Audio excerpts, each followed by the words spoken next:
Today we have Maria here, who is going to give us some great insights about crowdfunding and PR. Maria, welcome. If you want to just introduce yourself and your business and what you do, really. Yeah, definitely. Thanks so much for having me. My name is Maria Eilerson. I'm the founder of Be Conscious PR, and I'm a PR coach and consultant. So I help entrepreneurs, including people who are doing crowdfunding, reach millions of people through the media. Awesome. And so really, let's kind of just go back to the beginning, really. Like, why would someone crowdfunding want to bring PR into their strategy? Great question. So at the end of the day, PR is about raising awareness of something, right? Public relations serves to manage how others see or feel about a brand or a person, and it also influences opinion and behavior. So in the case of crowdfunding, you're wanting to influence people to come and invest in your campaign. And the way that you do that is through consistent communication over a variety of channels. So every brand has their own channels like social media, newsletters, that kind of thing. But with PR, you get to amplify your reach and your impact to channels that are earned. And so that is most of the time it's the media, but it can also be things like this, like a YouTube video, an Instagram live, a podcast, that kind of thing. But it just amplifies your reach to people that you wouldn't reach otherwise. Cool. And that's obviously important when we're building the crowd for a crowdfunding campaign in the first place, and also for when the crowdfunding campaign is actually live as well. Yeah. When is the best time, do you think, to go get some PR for the crowdfunding campaign? And what are the differences, before launch, during the campaign, and even after? Yeah, so I think those three areas are the key points that you would want to launch. So if you have something substantial enough, like a really strong story, or maybe some strong data that speaks to the severity of the problem that you're trying to solve, or you have a really interesting entrepreneurship, a story that brought you into entrepreneurship and why you're building this product or launching this campaign, then I would say you could try to start doing PR before you even launch the campaign. So a month or 2 months out. Mm-hmm. If you don't really have that strong story, then I would recommend launching when you're launching your campaign. So once there's some initial funding, because that acts as a sort of proof that, okay, the public is showing interest in this, and that makes it newsworthy, that makes it an interesting story. And then the third kind of peak would be once you're funded, because that can also be, again, another hook, another source of proof that this is something that's interesting, and now you're actually going out and building the product, or building the business, whatever it is you're crowdfunding for. And those are kind of the three peaks, or the 3 points that you would want to initiate outreach to media. That's really cool. And an interesting thing you said there in the middle was, like, once you've got some money in, then go to PR, because it's, the proof coming from the public then to the journalist. Whereas I also think sometimes the public think once the proof is coming from the journalist, then the public will fund it. Obviously, there's that annoying kind of catch-22 in that situation. Yeah. Any tips on how you think that someone could, get around that? I think it goes back to having that strong story. So really finding a way to make it newsworthy. Like, you kind of need to put on your journalist hat and be like, okay, why should a journalist care? But depending on who you're targeting as well. Like, you want to think about your target audience, who you're going to attract as investors, thinking about what they read or what media outlets they trust, and then thinking, okay, if you're targeting Forbes or The Telegraph, like, why should a journalist writing for these publications care about what you're doing? So it's kind of taking that step back and thinking as an outsider, because of course, as a person running the crowdfunding campaign, it's super interesting and exciting to you, but it's really taking that step back and thinking, okay, why is this newsworthy? Why should people care? What's the problem I'm solving?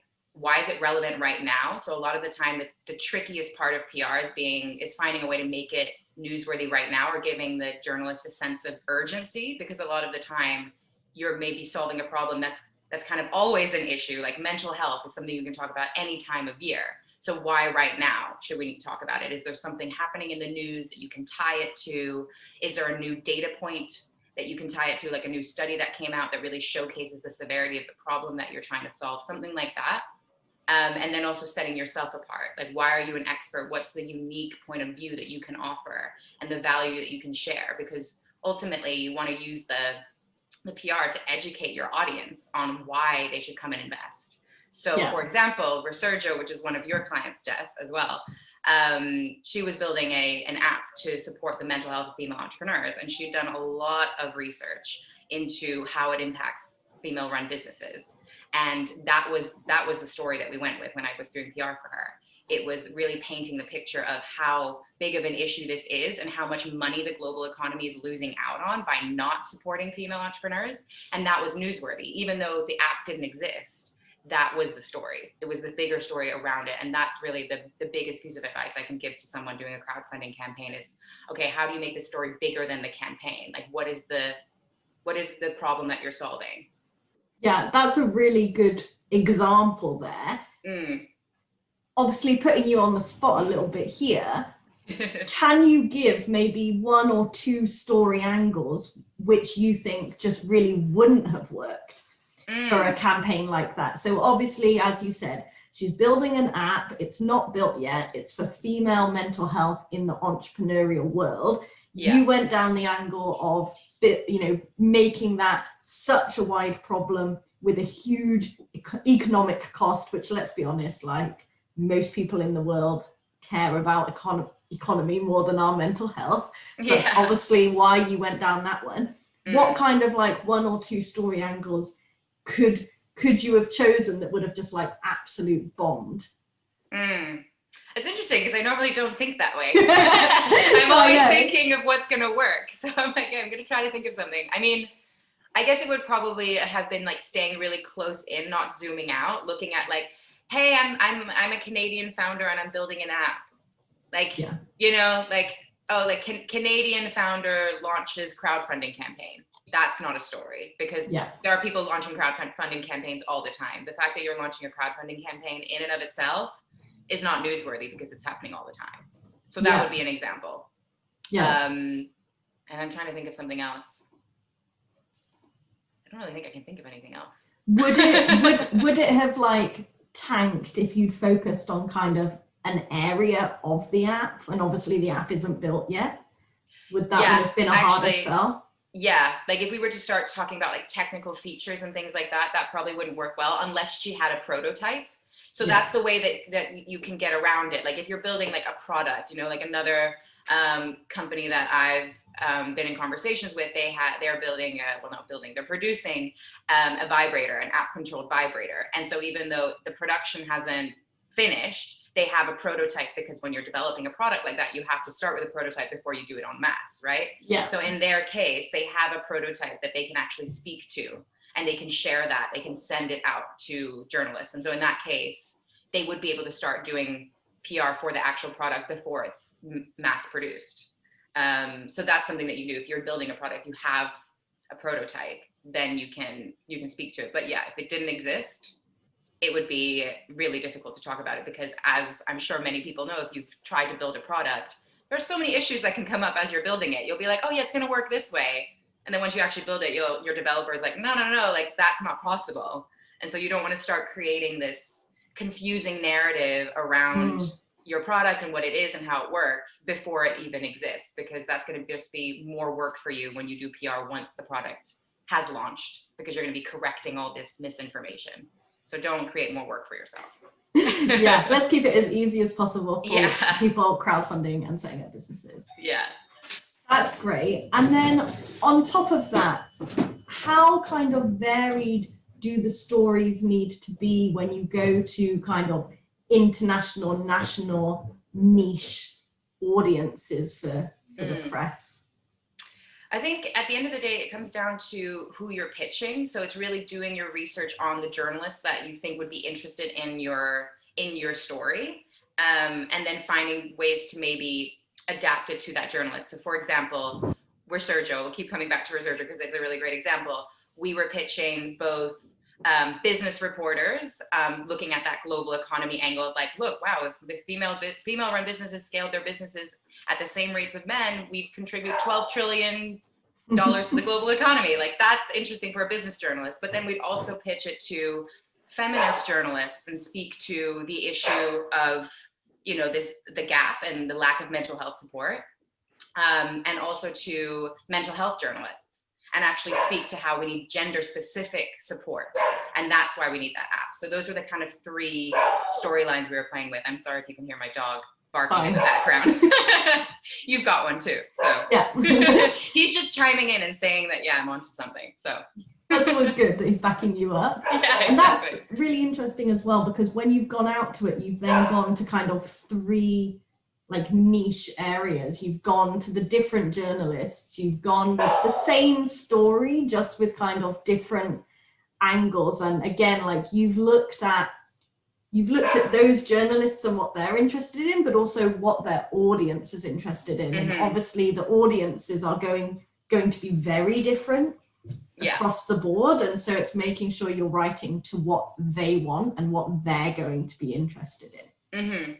Yeah, exactly. And thinking about what kind of unique point of view can you offer? Because I strongly believe that we all have a really unique point of view that we can offer, and our expertise lies in our experience. And so your journey into entrepreneurship is going to be different from someone else, and that can be part of the story as well. You know, there are lots of stories in business magazines about entrepreneurs and just about how you built the business, how you got the idea, and you can even provide entrepreneur tips as well. And that's another way to get brand awareness through PR, even though it's not directly pushing your product, it's still raising awareness and raising your profile as a founder.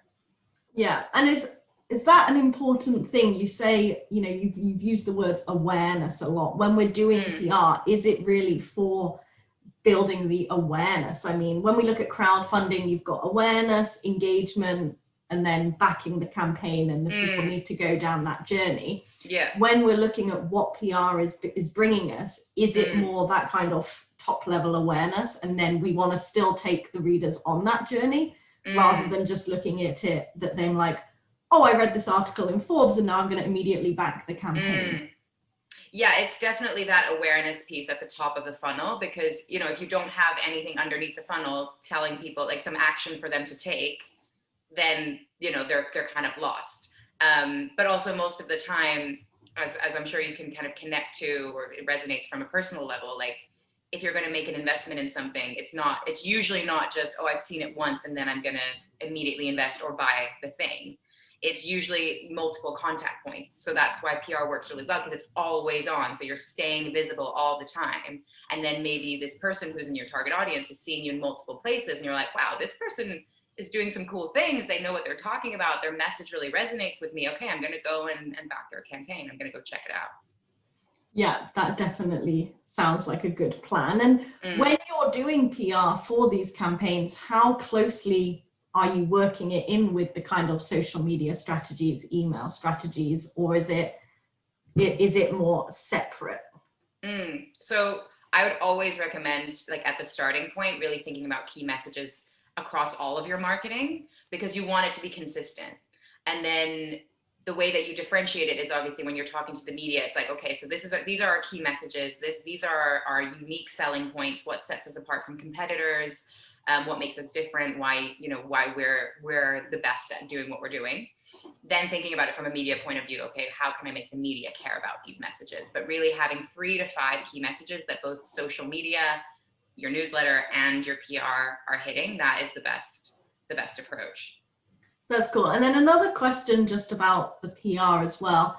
You know, there's obviously different types. You've got your press release, you've got written interviews, you've got YouTube videos like this, or, you know, on the TV, on the radio, those sorts of things.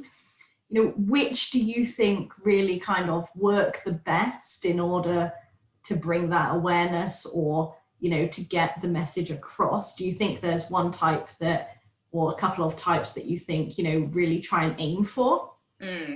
That's a great question. And I think ultimately it comes back to your target audience, right? You need to be visible in the right places.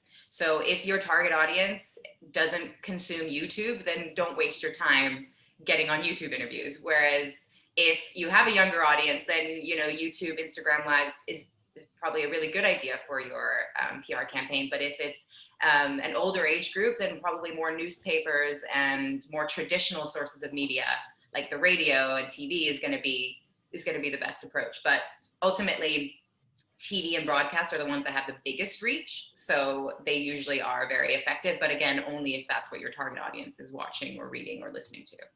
And are they much harder to get on rather than just getting your press release published, or do you think that everything is kind of the same level of difficulty?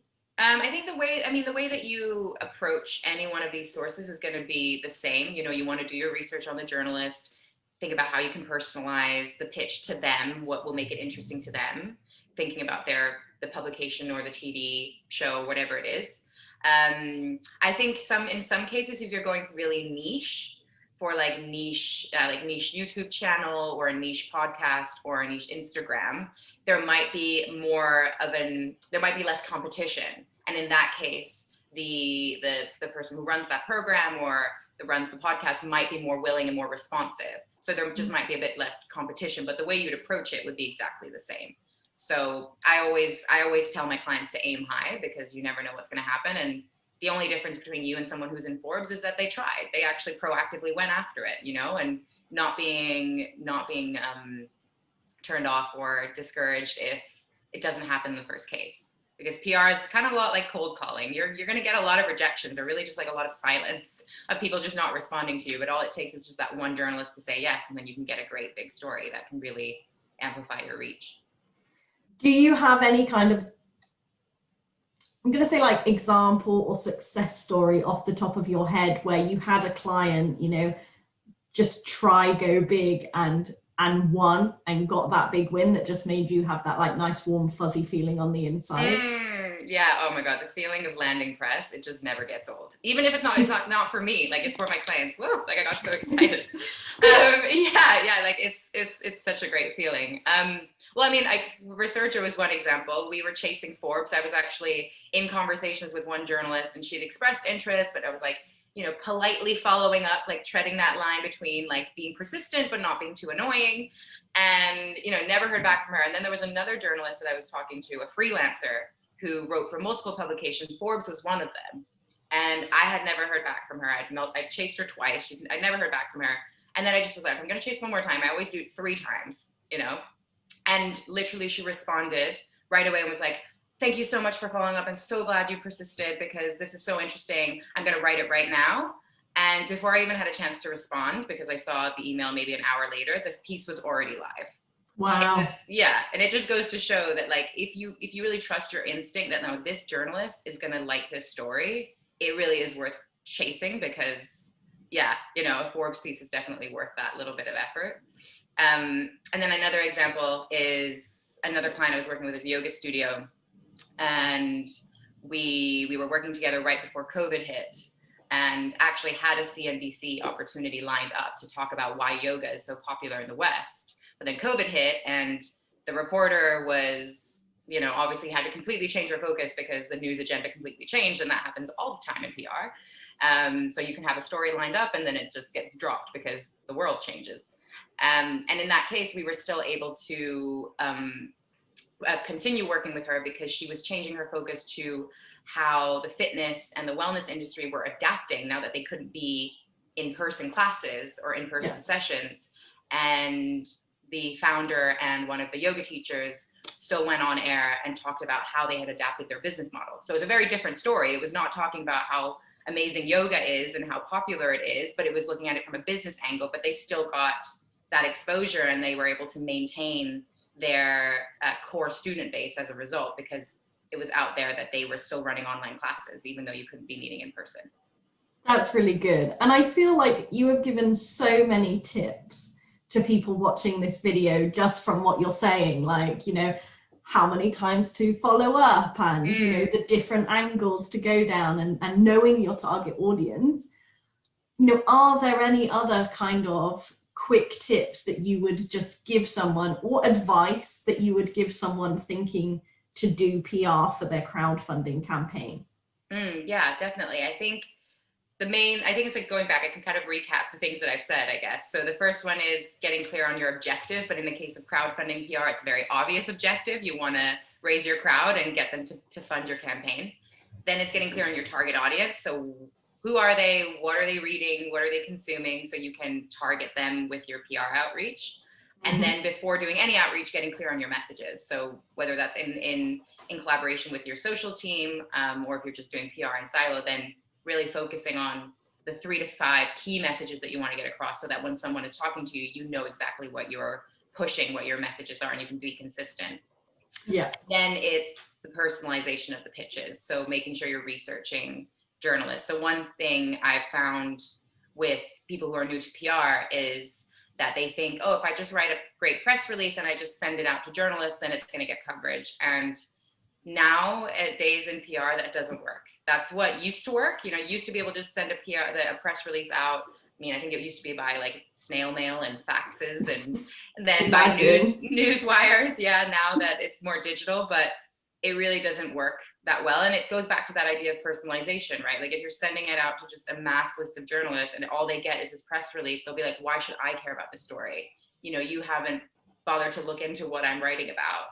And it's just really thinking about it from that like human point of view. Like how would you feel if you got just like a mass email that's just like, hey, write about me, or like promote me to your friends? You'd be like, do you even know who I am? Like just take that time to do that common courtesy. And that goes a really long way, because journalists receive like hundreds, if not thousands of emails, depending on where they're working. So taking that time really stands out. Like that's what I always say to people. There are so many people who do that spray and pray method, as we call it in PR, that if you actually take the time to personalize it and really think about how that journalist could be interested in it, that goes a really long way. And even if they say, actually, this isn't a good fit, you're still on their radar. And so if you then send them another pitch, they'll remember, oh yeah, you bothered to, really find a cool angle for me. So I'm going to open your email. Yeah. And I think that's not even just PR, it's the whole crowdfunding. It's if you send people private messages or emails, you're much more likely to get them to back your campaign than just putting a social media post out there. Yeah. And it's always looking at what we respond to. If someone just has a general social media post asking me to back their campaign, I'll just be like, someone else can deal with that. Yeah. Whereas if it's, in my inbox or in my direct messages, then I'm much more kind of like, ooh, they actually want me to. And then if it's even more customized, like, Jess, you would like this because I know you're interested in X, Y, Z, then I'm like, oh, thanks. Yeah, like it's obviously it takes more time to do all of this, and especially with the personalization and research of the journalist. But if the chance of them publishing is higher, you don't even need to send it out to as many. Exactly. It's quality over quantity. Like it's nurturing those leads in that way, because it's true. If someone were to send a message being like, hey, I know you really care about, maybe it is closing the wealth gap for women. I know you're a feminist. I think you would care about this. Then it's you're doing the target audience a favor. You're doing them a service. You're telling them about something that they would be interested in. So if you're coming from that point of view, that's going to resonate.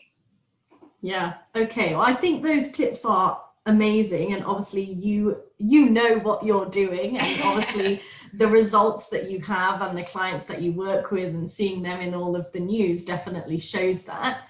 So if anyone was interested in getting your services, what sort of things do you do to help entrepreneurs, and who do you want to work with, really? Oh, thank you.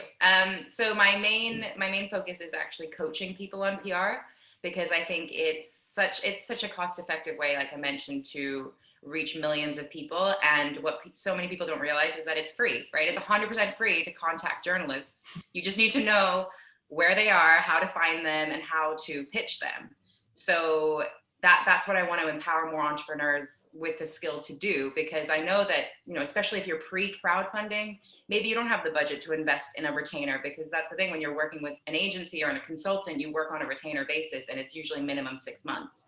And if you don't have the funding, you're maybe not going to be investing in something like that until after you've done the crowdfunding campaign. So I empower people to do their own PR, and I take you through everything that you need to know so that you can really be autonomous in pitching to the media, and give hands-on support, so that I'm not just telling you what to do, you're actually practicing the how, because the best way to learn, I think, is by doing. So I work with people one-on-one through a program that I call Reach Millions, because any kind of PR that you do, that's the benefit. You reach millions of people in a way that you wouldn't through social media. So even if you only have a few hundred people on social media, that doesn't matter. Journalists don't care. What they care about is that you have an interesting story. So I work one-on-one with you for 4 months and give you support in between our calls that we meet every other week. with lots of homework as well, so you can implement. And then usually what's happened, at least so far, I've never had a client not land coverage while we're working together, because I want us to have that moment together, you know, that celebratory moment of feeling what it's like to land press, so that when you walk away from our work together, you have a strategy, you know exactly how you can reach out to the media and land press, regardless of what's going on in the media, whether it's a pandemic or something else, because I'm really trying to nurture an instinct in you, because it's not a one size fits all. There's no formula. It's about having that instinct for, okay, what's going to work, and having the courage to experiment and try different things.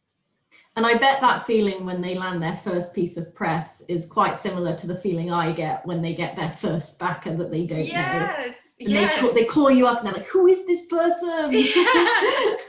Exactly. And you're like, this is just the first of so many. But to have that, share that level of celebration with them on the first one. The first one's always a big one. Even if it's only a little, you know, publication, it's that proof that like everything you've been teaching them, everything that they've been doing is like has paid off, and obviously is going to continue to pay off in the future. And even though we want to find validation within ourselves, it does feel really good when someone else recognizes you, right? You know, you deserve the recognition, but for someone to actually do it, it's like, yes, no, I do know what I'm doing, and what I'm doing is really cool, and it is solving a problem, and thank you. Exactly, that's excellent. So I'll put the links to your website and your social media underneath this video as well, so that everyone can just go check you out there too. But thank you very much for coming to chat to us about crowdfunding and PR and how to make PR work, both before, during, and after the crowdfunding as well, because I think that whole cycle is so important. Yes, definitely. Thank you so much for having me on. And obviously, if anyone has any questions, please feel free, follow me on social media and drop me a DM. I'm always happy to chat. Yeah, and of course, have a wonderful day and continue enjoying the great weather that you've got. Thank you. Bye. Bye.